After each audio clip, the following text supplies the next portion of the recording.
Alors aujourd'hui dans VIA, je reçois Annabelle qui est propriétaire du Conquil. C'est un lieu unique en Dordogne où se mêlent préhistoire, Moyen-Âge et patrimoine naturel.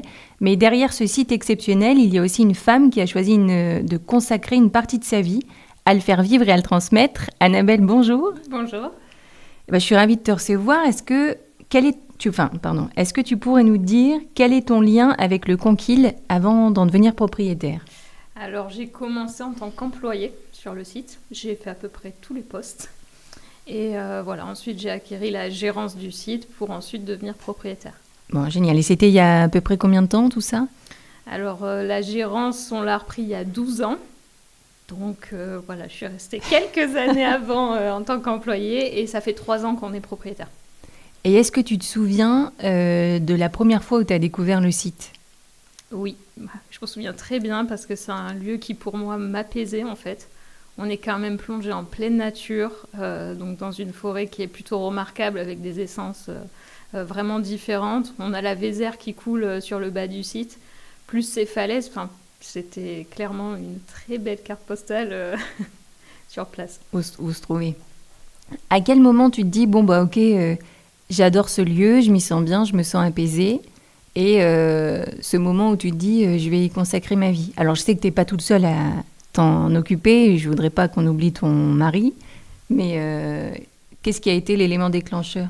Alors du coup, moi je suis restée, comme je disais, pas mal d'années employée sur le site. Il faut savoir qu'à la base c'était un job d'été. Au final, je suis jamais partie. Donc voilà, les années passent, ce site qui apporte toujours la même satisfaction et les anciens gérants qui commençaient à avoir certaines difficultés au niveau santé, etc. Donc un jour, j'ai tout bêtement dit à l'ancienne gérante, si un jour vous devez partir et donc quitter le site, pensez à nous parce que vraiment, ça me tiendra à cœur de pouvoir poursuivre et reprendre la gérance du site. Continuer à le préserver. Oui. C'est ça. Et du coup, la saison est passée et elle s'est terminée. Et là, elle m'a dit, écoute, chose promise, chose due. On a réfléchi. Pour nous, ça devient vraiment compliqué. Donc, on est partant pour, du coup, vendre la gérance. Et du coup, là, on est parti dans de longs papiers, de longues Une nouvelle démarches. aventure. Oui. Voilà.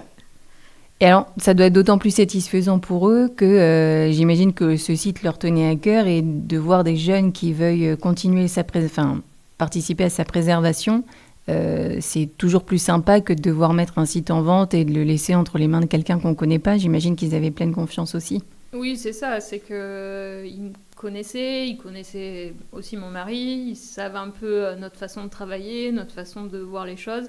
Donc effectivement, c'est quelque chose qui les rassurait aussi parce que c'était quand même aussi leur bébé, ils y tenaient énormément. C'est vraiment, ils sont partis à contre-cœur parce qu'il y avait Ils n'avaient pas le choix. Voilà, ce côté de santé qui devenait compliqué. Mais sinon, oui, effectivement, c'est quelque chose qui était rassurant. Et d'ailleurs, on les a revus l'année encore passée. Ils sont venus et ils voient un petit peu Est-ce que tu leur fais payer leur entrée, Annabelle ? Non. Bien sûr que non. Si j'avais jamais mis les pieds au Conquil et qu'on devait expliquer, par exemple, tu devais me décrire le Conquil sans utiliser les mots préhistoire, falaise ou patrimoine, comment est-ce que tu me le décrirais ? Que c'est un lieu préservé et magique où voilà, on se sent bien, on est en pleine nature, on déconnecte complètement quand on est sur le site. Et alors, qu'est-ce qu'on y trouve au Conquil concrètement ? Alors déjà, il faut savoir qu'on a 3 parcs sur un même lieu. Donc le Conquil, c'est vraiment la partie justement des falaises troglodytiques. Donc quand on fait cette visite-là, on découvre du coup tout ce patrimoine qui a été oublié, je dirais. C'est un site qui demande encore beaucoup de recherche, qui est pas mal enfoui d'ailleurs. Donc on découvre des entrées de grottes, on découvre les zones de fouilles archéologiques, puisque ça fait 2 sessions de fouilles que l'on fait. Toutes les falaises et donc tous les aménagements de ces falaises qui ont traversé du coup les époques et les utilités à travers le temps. Donc ça, et après vous, pour faire vivre le lieu, vous faites des spectacles, des animations ? C'est ça, donc sur la partie du Conquil, on fait effectivement des journées team building, on fait des soirées, donc là cet été on en a 3. Le lundi, on a les apéros troglo. Donc ça, c'est une formule qui nous correspond parfaitement. C'est-à-dire que c'est un moment hors du temps. C'est Baptiste et moi qui faisons la visite guidée à un petit groupe de 25-30 personnes grand max sur des horaires de fermeture du site. Donc on a vraiment le site pour Rien nous. que pour nous. Du coup, on fait toute la visite guidée et on finit par un moment très convivial avec des planches apéro que je fais moi-même avec des produits locaux de proximité, voire issus du site. Ok. Voilà, donc c'est un moment vraiment d'échange. Vraiment, on prend beaucoup de plaisir à être avec les clients. Le mardi, on fait les animaux dans les rituels magiques. Donc là, c'est un aspect qu'on ne parle pas beaucoup dans l'histoire, mais les rituels ont existé à toutes les époques. Donc voilà, on remet un petit peu ça en avant. Et le mercredi, c'est la grosse nouveauté. On fait une soirée immersive. Donc là, on refait vivre le site au XVe siècle. Donc j'ai une vingtaine d'acteurs. Génial. Voilà. Donc c'est une soirée très complète où on a de la déambulation sur les sites avec tous les acteurs qui jouent le rôle d'époque, une kermesse médiévale et un show final, son et lumière. Ouais, c'est génial parce que c'est vrai que pour avoir déjà visité des sites troglodytiques, on pense tout le temps à ce côté préhistorique, mais c'est vrai qu'il y a plusieurs époques qui ont traversé ces lieux, dont le Moyen-Âge. C'est ça. Et moi, c'est un peu le combat que je me donne, c'est de montrer qu'il n'y a pas que la préhistoire. Et justement, c'est ce qui fait la particularité de ces sites, c'est qu'ils ont évolué à travers les époques. Les utilités ont évolué aussi. Le travail de l'homme est remarquable. Et donc, c'est un peu ce que j'essaie de transmettre aujourd'hui. Tu dirais quelle est l'idée reçue, toi, sur ce lieu que peuvent avoir les gens généralement? J'imagine celle que je viens de citer, où ouais. ça s'est arrêté à la préhistoire et que ça n'a plus jamais été... Oui, c'est ça. Beaucoup s'arrêtent à la préhistoire. Et même quand on montre l'aspect du travail des falaises, de suite, on pense aussi préhistoire, alors que pas du tout. Les hommes préhistoriques venaient se servir des falaises telles quelles. Par contre, à partir du Moyen-Âge, on a des outils tels que le pic en fer ou d'autres outils spécifiques qui vont venir aider pour travailler toute cette roche qui est très très calcaire.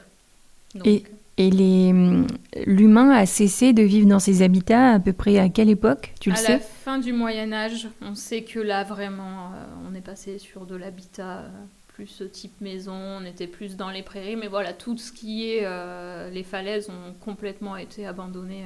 D'accord. Voilà. D'ailleurs, leur utilité au Moyen-Âge, vraiment, elles sont revenues du coup dans l'histoire à partir du 9e, 10e siècle, quand il y a eu toutes les invasions, où là, il y a donc l'évêque Frotter qui est arrivé à Périgueux, qui voyait, il avait pour mission en fait de trouver un moyen pour du coup contrer l'arrivée des ennemis et qu'ils ne détruisent pas tout notre patrimoine. Et c'est là où les falaises ont émergé de nouveau, où on a eu des forts troglodytiques. Ah, génial. Voilà. Et donc après, effectivement, invasion passée, on va être plus sur une utilité plus paysanne. Voilà, c'est pour ça que je dis que ça a évolué vraiment à travers toutes les époques. Est-ce que tu as déjà découvert quelque chose qui t'a donné des frissons sur le site? Alors déjà, tout à l'heure, je parlais des fouilles archéologiques. Donc déjà, je dois dire que c'est quelque chose d'assez incroyable de vivre ça, puisque là, on est vraiment dans le moment de fouille, où on découvre justement les poteries. C'est génial. Voilà, oui. des morceaux d'os. De dinosaures? Alors, c'est des animaux, mais pas des dinosaures. Restes de nourriture. Mais voilà, il y a aussi des... Restes de nourriture? Oui, d'époques qui ont été jetées. Tout ça, c'est encore en cours d'analyse, donc c'est aussi des choses qui vont nous permettre de comprendre l'utilité de certains emplacements, notamment cette fameuse vasque pour laquelle on parle beaucoup, où on a quand même une vingtaine d'archéos passés sur site. Personne ne sait ce que c'est. Ah. Donc voilà, c'est aussi la particularité du site, c'est qu'on a des mystères, pour le moment, qui restent encore à élucider. Et lors des fouilles, on a aussi trouvé d'autres entrées de grottes. Et ça, c'est le genre de choses qui m'anime beaucoup. Ah, c'est génial. Parce qu'on a envie d'aller voir, on a envie de découvrir. Ah, c'est super. Ouais. Mais ça doit être... Alors, je suis un peu déçue parce que je pensais que tu allais me dire qu'on avait retrouvé des os de ptérodactyles, des os ptérodactyles, ce qui aurait plu au fils de mon compagnon, mais... Que nenni. Que nenni, il faudra venir sur l'autre site. Non, mais en vrai, c'est vrai que c'est génial. C'est pouvoir découvrir et d'ailleurs comprendre davantage du coup ce qui s'y passait, c'est quand même assez formidable. Et c'est généralement des éléments qui datent de quelle époque? Plutôt du Moyen-Âge? Ça dépend. Tu vas avoir aussi de la préhistoire, puisqu'ils sont passés sur tous ces endroits-là. Ça, on le sait, on peut pas le nier. C'est d'ailleurs pour ça que la vallée Vézère est connue pour la préhistoire. Mais après, effectivement, tu vas avoir beaucoup d'éléments aussi au niveau du Moyen-Âge. Et tout ça, c'est peu connu. Enfin, finalement, il n'y a pas eu de publication ou d'études à proprement dit sur les troglodytes. C'est pour ça qu'on est rentré dans toutes ces démarches aussi de recherche pour essayer de montrer toute cette utilité des falaises. Non, c'est chouette. Et alors du coup, on voit les visiteurs, les animations, les spectacles. Et qu'est-ce qu'on voit pas si on devait parler un petit peu de l'envers du décor de ce qu'est de gérer un site comme le tien? Qu'est-ce qu'on voit pas? Tout l'entretien, toute la partie... en fait, on est multicasquette, j'ai envie de dire. Donc, c'est vrai qu'il y a toute la partie gestion à proprement dit du site. Mais c'est vrai que la plus compliquée, ça reste l'entretien. Puisque certes, on est dans un merveilleux endroit en vallée Vézère avec beaucoup de forêts, des magnifiques falaises, voilà, et plein de choses qui viennent tout autour. Mais tout ça... Tout ça, ça demande beaucoup, beaucoup d'entretien. Et en plus, tous les changements climatiques font que ça en demande en continu. C'est-à-dire qu'avant, quand on a commencé, nous, on faisait un gros entretien l'hiver. Ça passait la saison sans problème. Aujourd'hui, on a des très fortes pluies, on a des très forts orages. On est tout le temps en train de checker, de devoir renettoyer. Enfin, c'est un travail en continu qui du coup est assez pesant sur le quotidien. Parce qu'aujourd'hui, ton compagnon et toi-même, vous gérez l'intégralité de ce qui se passe sur le site, c'est-à-dire la com, les animations, les visites. C'est ça. L'entretien, tout. Alors, on gère tout de A à Z. Après, on a des équipes qui viennent en renfort, forcément. Nous, on emploie des gens... 2 en avant-saison, donc d'avril à juin. 3 même cette année, on a pris un peu plus. L'été, on est 11 au total. Alors surtout, c'est pour la partie, puisque comme je disais, il y a 2 autres sites, donc on a un parc à thème sur les dinosaures et un parc acrobranche. Donc voilà, c'est surtout pour cette partie-là, parce que ça demande des personnes qualifiées pour la sécurité, pour toute cette partie-là. Mais sinon, oui, nous, toute l'année, on gère tout le site et tout ce que tu as pu évoquer, même la partie communication qui est très, très, très, très lourde et en même temps qui est obligatoire. Oui, bien sûr, oui. Et généralement, les visiteurs que vous avez, c'est plutôt des gens natifs du Périgord ou c'est surtout des étrangers, des touristes en vacances ? Non, on a des locaux, mais on a aussi beaucoup d'étrangers. Après, Saint-Léon-sur-Vézère, c'est aussi l'un des plus beaux villages de France, donc il est pas mal aussi connu et reconnu. Je te coupe, parce que tous les villages en Dordogne sont le plus beau village de France. Je suis d'accord. C'est terrible, hein. Je suis d'accord, mais cette appellation fait que beaucoup viennent. Et c'est vrai que sur un tout petit village, tu as une partie historique qui est incroyable. Tu as des anciens courets d'août, un château, un manoir. Enfin, non, mais c'est vrai que c'est très beau. Voilà, c'est puis la Vézère. Je te l'accorde. Voilà. Donc, faut arrêter avec ça. Mais j'aime la Dordogne en général, je te rassure. Mais voilà, c'est vrai que du coup, on a pas mal d'étrangers également qui viennent. Et quelle a été votre plus grosse difficulté depuis que vous avez repris le site, j'allais dire la gérance, mais c'est plus que ça, puisque maintenant vous en êtes propriétaire. Est-ce que vous avez rencontré une grosse difficulté depuis ces 3 dernières années ou pas ? Alors, j'irais même un peu plus loin, puisque la plus grosse difficulté, ça a été la période du Covid. Ah oui. Parce que on a pu en parler un peu entre nous, mais au début c'était compliqué, hein, on se prenait pas de salaire ou voilà très très peu. Enfin bon, on doublait nos activités, on prenait aussi d'autres boulots à côté pour nous avoir une petite rémunération. Hein. Le site clairement ne nous payait pas du tout. Donc c'est pour ça que je disais il faut être très passionné, aimer son boulot pour continuer. Et la période Covid, là clairement pour moi ça a été ultra stressant parce qu'on est quand même deux dans le même bateau. Nous on est parents aussi. Donc, oui, t'as pas la sécurité de l'emploi de ton conjoint ou de ta conjointe pour avoir non, c'est ça, des revenus fixes. Oui. Là on nageait vraiment dans l'inconnu, on s'est dit mon Dieu mais où on va aller ? T'as eu envie un jour de tout arrêter ou ça t'a jamais traversé l'esprit ? Ah oui. Oui. Surtout cette période-là, j'ai dit s'il faut, moi je prendrais pas le risque en fait de tout perdre parce que on est entrepreneur et qu'on a repris un site et Oui, là, les questions se sont posées.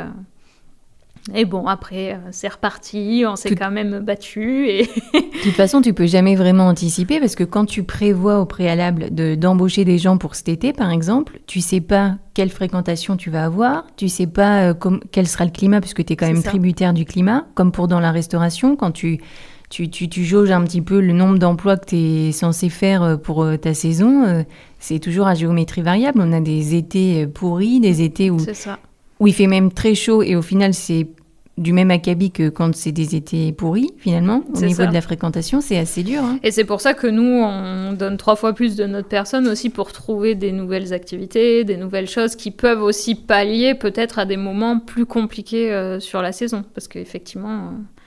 Comme je dis souvent, il faut attendre la fin de la saison pour dire ce qu'il en est. Je ne peux pas dire dès le début, souvent on nous pose la question, mais je ne peux pas dire oui, la saison est bonne.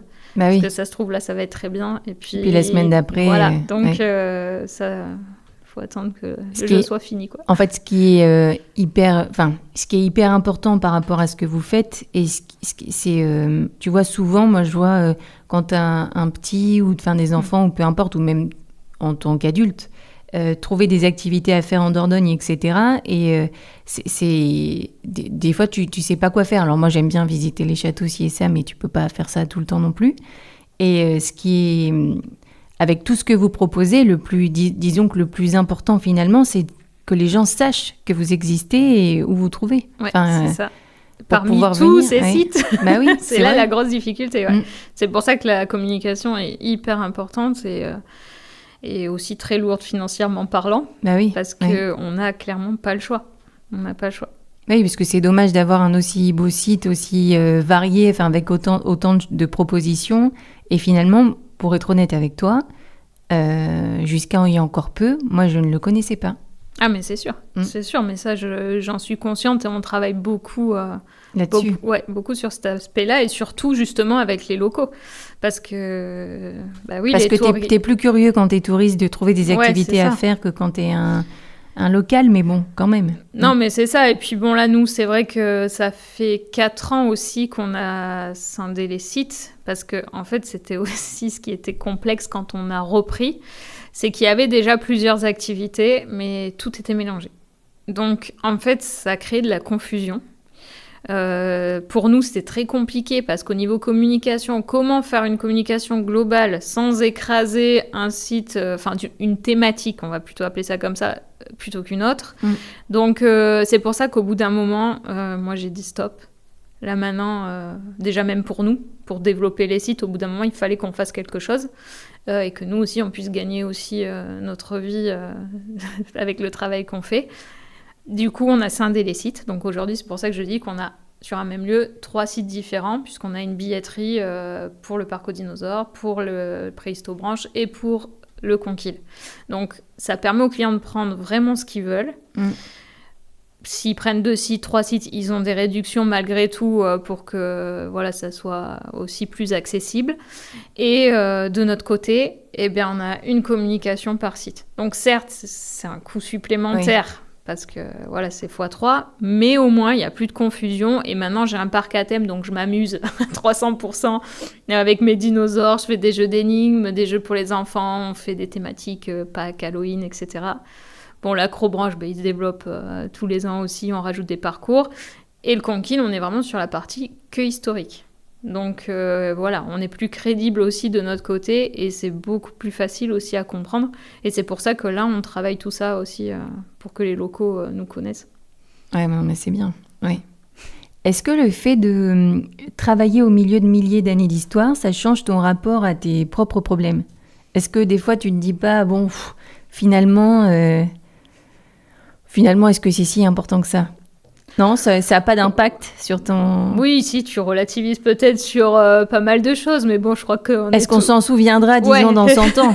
Et puis je me dis, on est tous pareils, quand le problème nous arrive, t'accueilles le problème, quoi, déjà.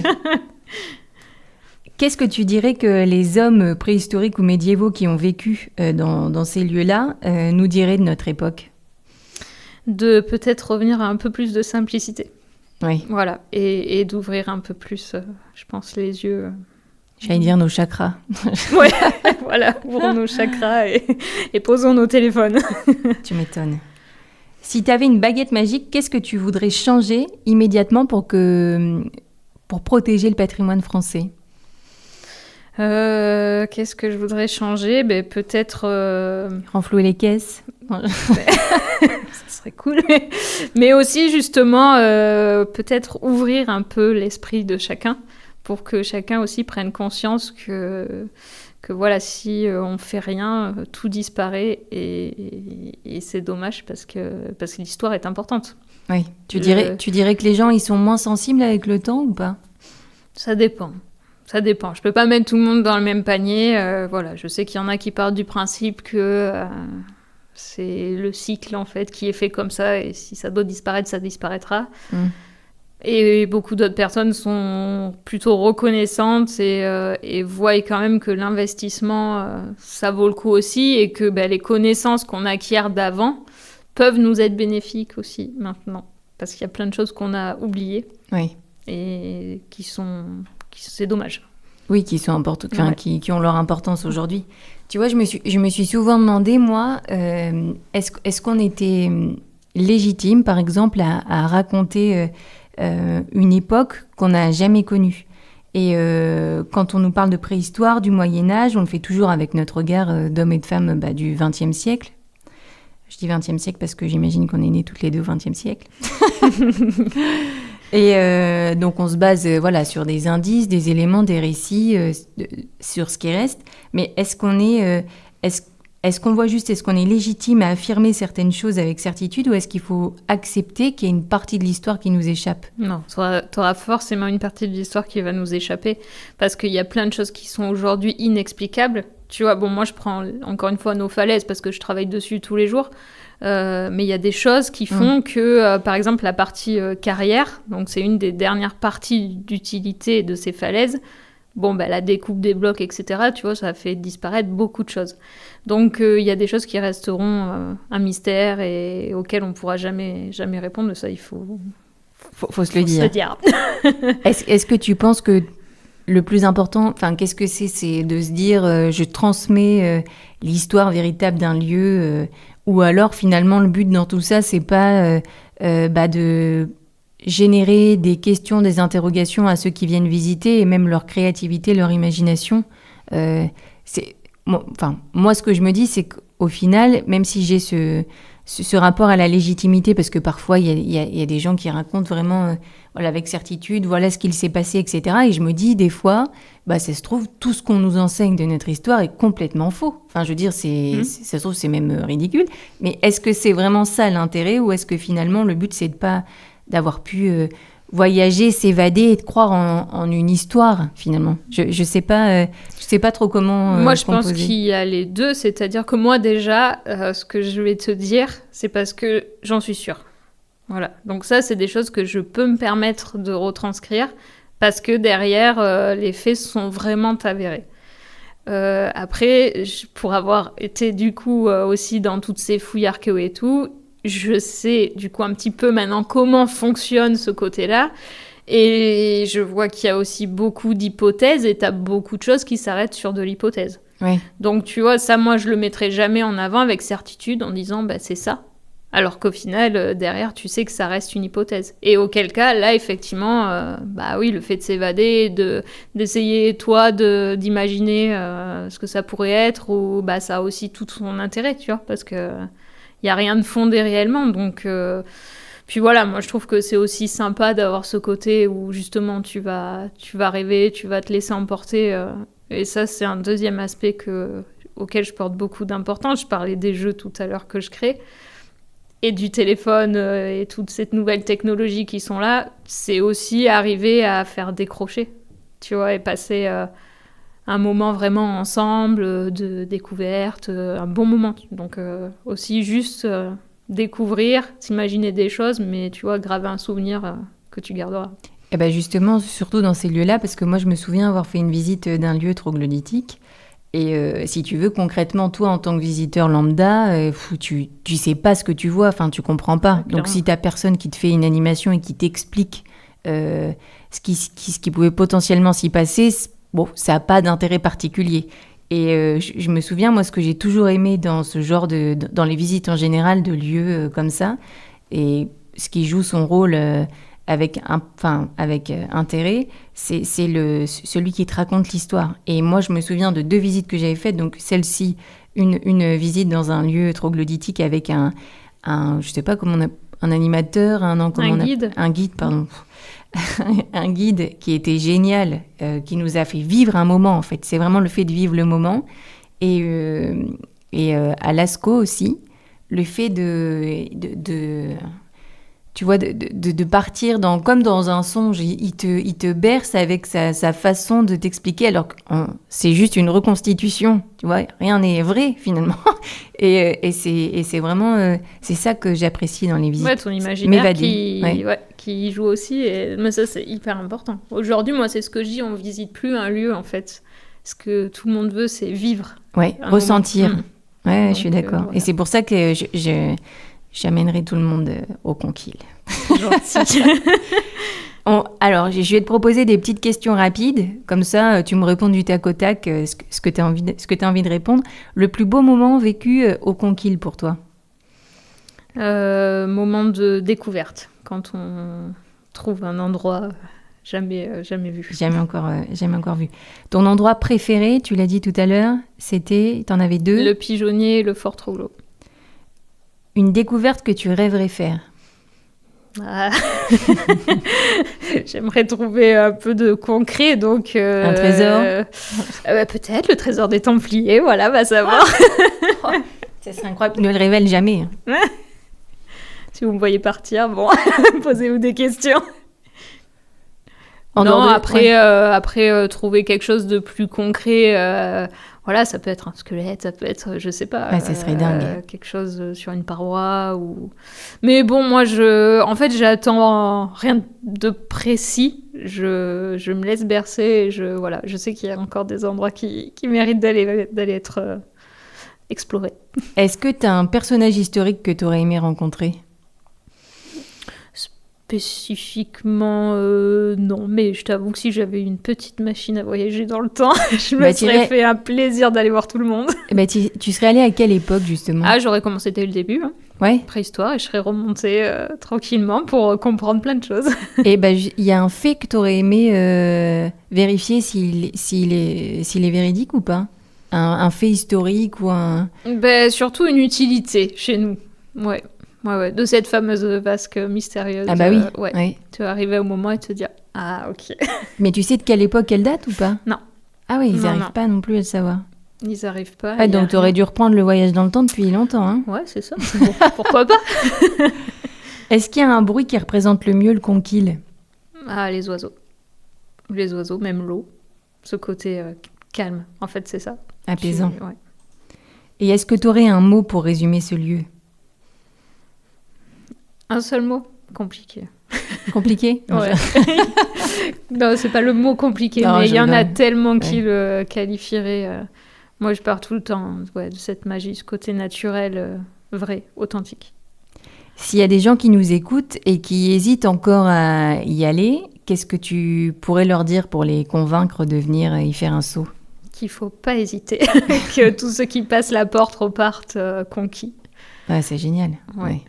Parce qu'ils découvrent beaucoup d'aspects, pas seulement l'histoire, et même la balade, juste en elle-même, la balade fait du bien. Oui, même en cas de forte chaleur, puisque c'est ombragé, c'est ça? Tout est ombragé, on a des entrées de grottes, donc on a des clims naturels, c'est très appréciable.